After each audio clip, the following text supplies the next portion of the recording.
tuning in again. Today we're going to do a hot and spicy jambalaya. It's a Cajun form of jambalaya, which is basically a really concentrated gumbo if you think about it. It definitely is spicy and you can control how hot it is. So as I give you the directions, I'm going to let you know you can add a little bit more or a little bit less depending upon what you enjoy for your spice level. The way I basically cook it, it's about a 5 on a scale of 1 to 10. And believe it or not, that 5 has a real kick to it. Okay? So, it takes a lot. It really does. But believe it or not, it does not, absolutely does not take long to prep. The longest part of my prep was the shrimp because I forgot to purchase deveined shrimp. So I had to clean the shrimp. But everything else is just a little bit of quick chopping. And realistically, some of it you could purchase pre-chopped at your local supermarket, depending on how extensive their vegetables are at the place. Okay, you're going to need 3 tablespoons of extra virgin olive oil, a tablespoon of Worcestershire sauce. I know, no one really knows what it is, but it does make it taste better. A half a teaspoon of kosher salt, a half a teaspoon of black pepper. You'll need up to 3 tablespoons of a Cajun spice. Now, if you like milder recipes, you can go with 2 tablespoons, but I like a little kick to mine, so I'm going with 3. You need a 1/4 teaspoon of cayenne pepper. This is your real heat. Believe it or not, the Cajun sauce or the Cajun spice isn't as spicy as the cayenne pepper. You'll need a 28 ounce can of crushed red tomatoes. You need 3 tablespoons of garlic minced fine. You need a large onion, so it's about a cup. Okay, now it starts getting tight because I only have so big of a peninsula here. You need a cup of okra. Please don't judge me. They didn't have fresh at the store. I bought a bag of frozen, but you're gonna use about a cup. You're gonna use 4 stalks of celery chopped into little pieces. You're gonna use a large red pepper, a large green pepper, and if you have any other colored peppers, you can throw them in too. My green pepper was a little small, so I decided to throw in some baby peppers. All of these are sweet peppers. They're not going to give you any spice at all. Nothing spicy in the peppers. You'll need 1 medium zucchini cut into medallions and then quartered. A pound of raw deveined shrimp.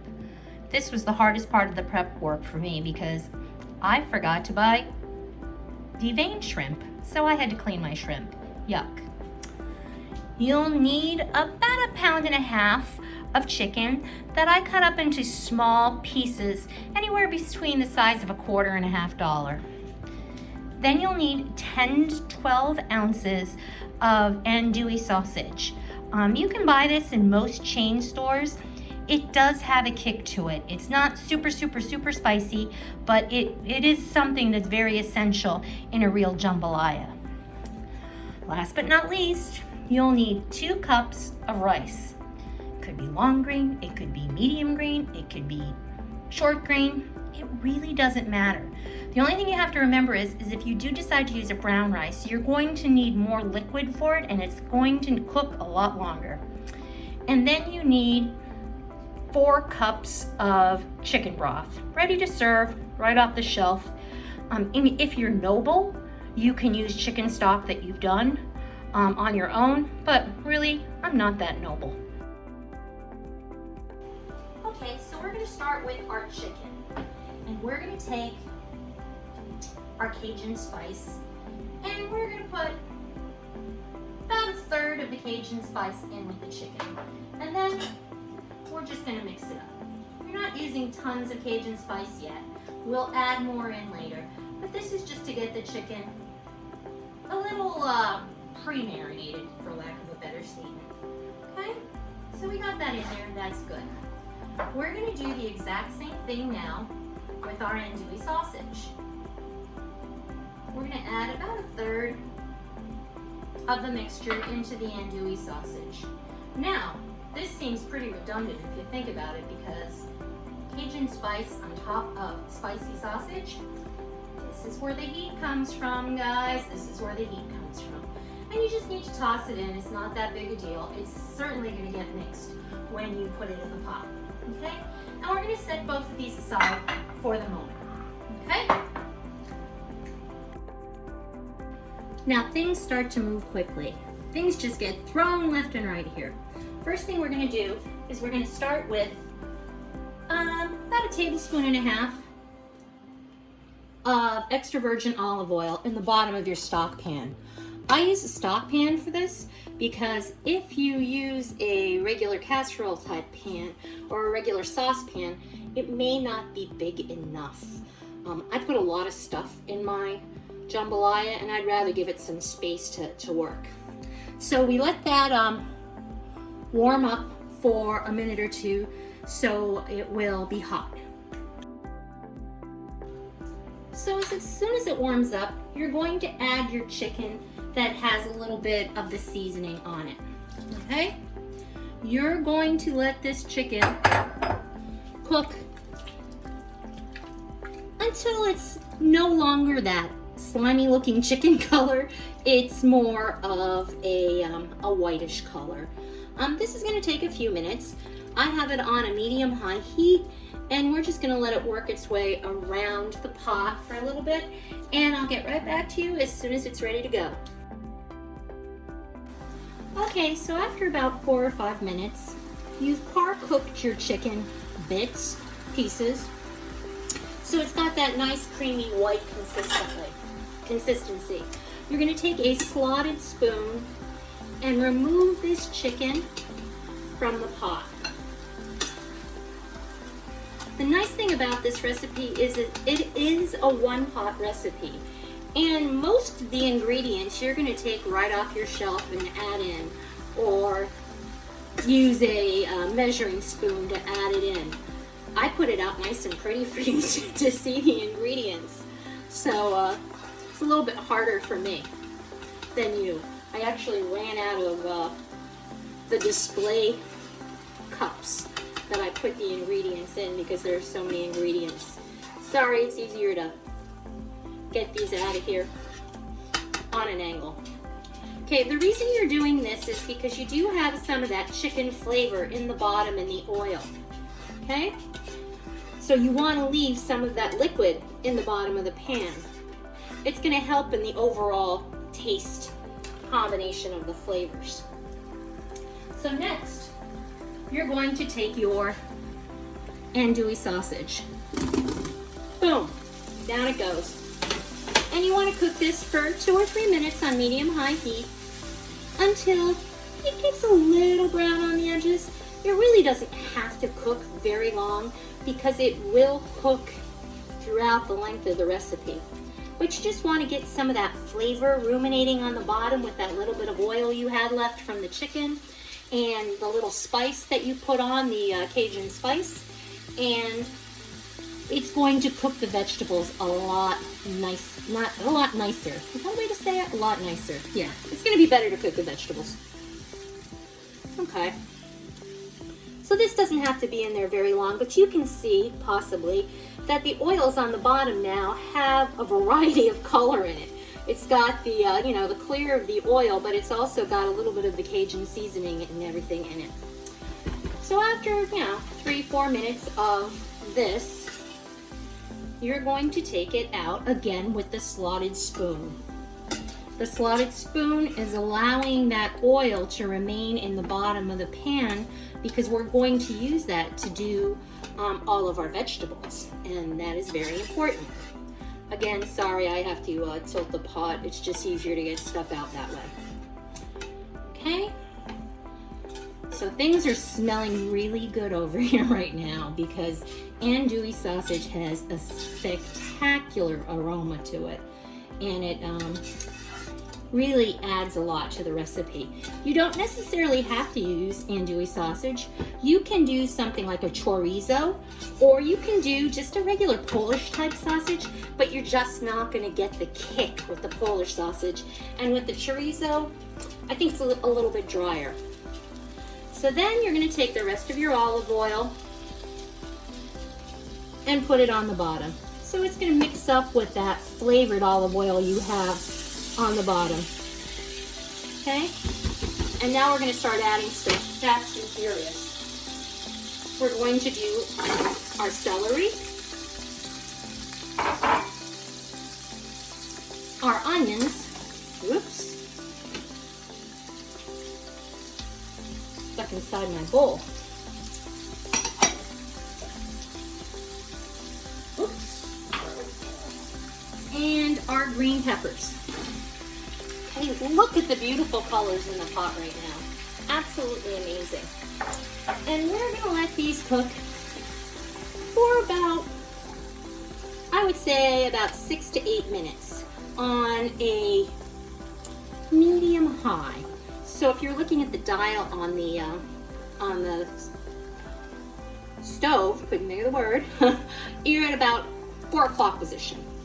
So we're going to let these cook until our onions are translucent and the vegetables are starting to soften. They don't have to be completely soft because we have more steps, but we do want to par cook them at this point.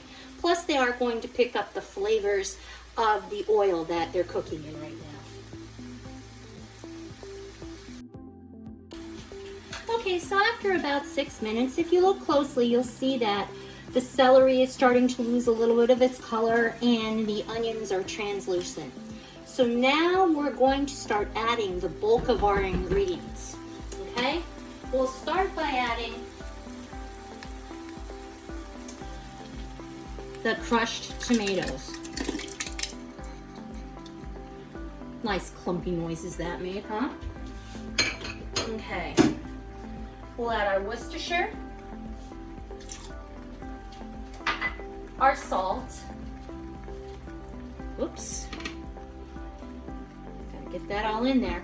Remember, I'm only using a half a teaspoon of salt here. Some people like a little bit more salt. We're not salty people in our house. I'm a salty girl, but we're not salty people, if you get my drift. So then we're gonna add our pepper in. Our cayenne pepper. Again, if you don't like spice, you could avoid the real spice by leaving the cayenne pepper out. But this is gonna take it up a notch. Okay? Our garlic.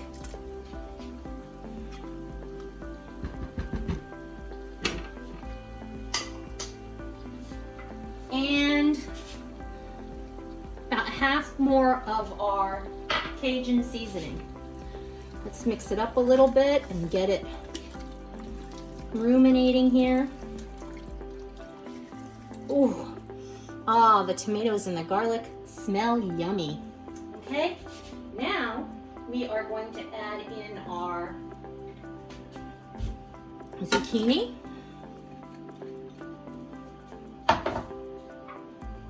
our okra, sorry about that, our andouille, with whatever oil is left in the bottom of that, and our chicken. And again, with whatever oil is left in the bottom of it. And then we're going to mix all of our ingredients to get the spices moving around. And then we're going to cover it with the rest of our Cajun spice. So now, I've used 3 tablespoons of Cajun spice in this. I might find that that's not spicy enough when I taste it later. So you can always add a little bit of heat later. You could substitute in red pepper flakes if you like, if you don't have cayenne, because a lot of people don't have cayenne in their house. Okay, so what we're gonna do is we're going to cover this. Uh-oh, forgot to get my lid. Hold on just a sec.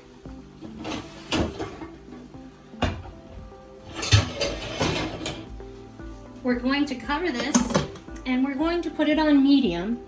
So about 6 o'clock on the dial, and we're going to let it simmer for about 20 minutes. After 20 minutes, I'll come back and we'll add the rest of the ingredients. don't forget to check the mixture every so often. You want to make sure that it doesn't burn to the bottom. But realistically, a lot of our vegetables are very moist, and we did have 3 tablespoons of oil. And the chicken is a little fatty, and the sausage is a little fatty, so it should be sufficiently lubricated on the bottom so it doesn't stick. So I'm gonna put you on hold for about 20 minutes while this cooks, and then I'll be right back, I promise. So we're back.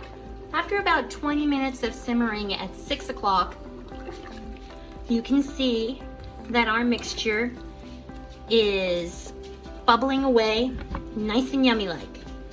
Here comes the fun part, kiddos. We're going to finally add our rice. I use about 2 cups. I like a lot of stuff in my jambalaya.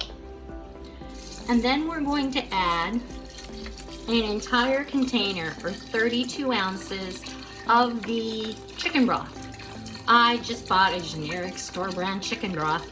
All of the flavors in there are gonna come together, and you don't need anything exotic as the case would be.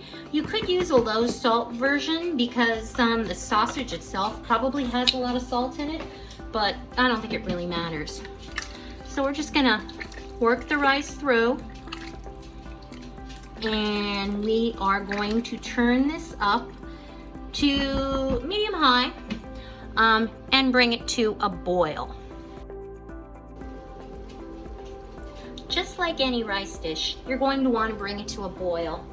And then once you have it at a nice quick boil, it's not going to be a rapid boil because of all the ingredients in here, but once you have it on a nice boil, you're going to turn it down to medium-low, so about 7 or 8 on the dial, and you're going to cover it again, and you're going to let the rice do its work in absorbing the water. So it will be on the stove simmering for about 20 minutes. We're back. So here we have it. 20 minutes, about 22 minutes to be honest with you, simmering on medium-low, and the rice has managed to absorb just about all the liquid. You could have a little bit liquid in there, it's not going to kill you. The longer it sautés though, simmers, the softer the rice will become and the more tender the vegetables will be. Has anybody paid attention to all the ingredients that we put in? Because we seem to be missing one. Anybody remember? Anyone? Anyone? McFly? Bueller? Anyone? We forgot. Well, we didn't forget, we just haven't used our shrimp yet. We hold off on the shrimp until the very, very end because it cooks quickly. So what you're going to do is you're going to take your pound of deveined raw shrimp and you're just going to spread it around the top of your jambalaya, okay? You do not need to incorporate it yet. You're just going to spread it around, okay? And guess what we're going to do? We're going to put the lid on it again. And we are going to let it simmer for about 7 or 8 minutes. And what's going to happen during that time is that kind of ugly looking gray shrimp is going to turn into the beautiful orange shrimp that you know and love. Ta-da! Look, it's peach or orange, whatever you want to call it. But now, once it's steamed, you can incorporate it into the jambalaya mixture. You just want to keep it on the top so it steams thoroughly and you know it's completely, the shrimp is completely cooked. Once it turns that pretty peach color, that orangey color, you know your shrimp is doing pretty well. So, there you have it. It's a one-pot meal. It took about an hour to cook and probably about 20 minutes to prep. But you don't have a lot to do and you get an enormous portion of it, so you can have several meals, make lunch, dinner, whatever. So I hope you enjoy. I'm gonna plate this up so you can see it in just a second, and I'm gonna put you on hold until I get that done. So there you have it. It's an absolutely beautiful dish that can be served any way you like. In our house, we like to have nice fresh bread with butter because the butter is going to take a little bit of the bite off. It's time for me to do my favorite part of cooking, tasting it. It's going to be a little hot. I mean like hot as in hot. But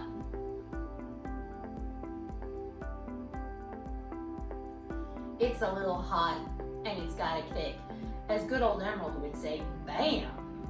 I'm thinking on a scale of 1 to 10, this is about a 6, maybe a 7. Some people go a lot hotter, but I'm getting a little old and the senses are getting a little shoddy. So a 6 or 7 is pretty spicy. If you enjoyed what you saw today and you have questions or comments, please feel free to leave me a comment in the comments. That would be the appropriate place to do it. If you have questions, do the same. If you haven't subscribed already and you really like what you've seen in my videos, please feel free to subscribe.